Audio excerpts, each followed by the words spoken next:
প্রথমে ভেবেছিলাম বাচ্চাদের ড্রেস ভুল করে আমার কাছে চলে এলো নাকি। তো বন্ধুরা, আজকে সকাল থেকে অনেক কাজ ছিল, কোনটা আগে করব বুঝতেই পারছিলাম না। তাই ভাবলাম ভেজা জামা কাপড়গুলো মেলে দিয়ে তারপর অন্য কাজ ভাববো। এরপর বরমশাই বাজার থেকে ইডলি বড়া সাম্বার এইসব নিয়ে এসেছিলো। তো সেগুলোই খাওয়া দাওয়ার পর বসে পড়লাম পার্সেল নিয়ে। সেই এক সপ্তাহ আগে থেকে পড়েছিল, ওপেন করার আর সময়ই হচ্ছিল না। তাই আজকে ভাবলাম কাজটা সেরেই ফেলি, কারণ বেশি দিন হয়ে গেলে যদিও ড্রেসটা পছন্দ নাও হয় তবুও রিটার্ন করতে পারবো না।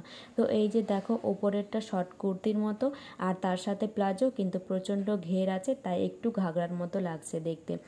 আর ওড়নাটাও খুব সুন্দর, আর এর মধ্যে আছে 3/4 হাতা, এতেও সুন্দর সুতোর কাজ করা রয়েছে। তো এই যে ড্রেসটা আমি পরে নিয়েছি। তোমরা কিন্তু কমেন্টের মাধ্যমে অবশ্যই জানিও ড্রেসটা কেমন লাগলো। আর এই ড্রেসটার প্রাইস ছিল 1200 টাকা। তোমাদের যদি কারোর পছন্দ হয়ে থাকে তাহলে আমি ডিসক্রিপশন বক্সে লিংক দিয়ে দেবো, সেখান থেকে তোমরা পারচেস করতে পারো। টাটা।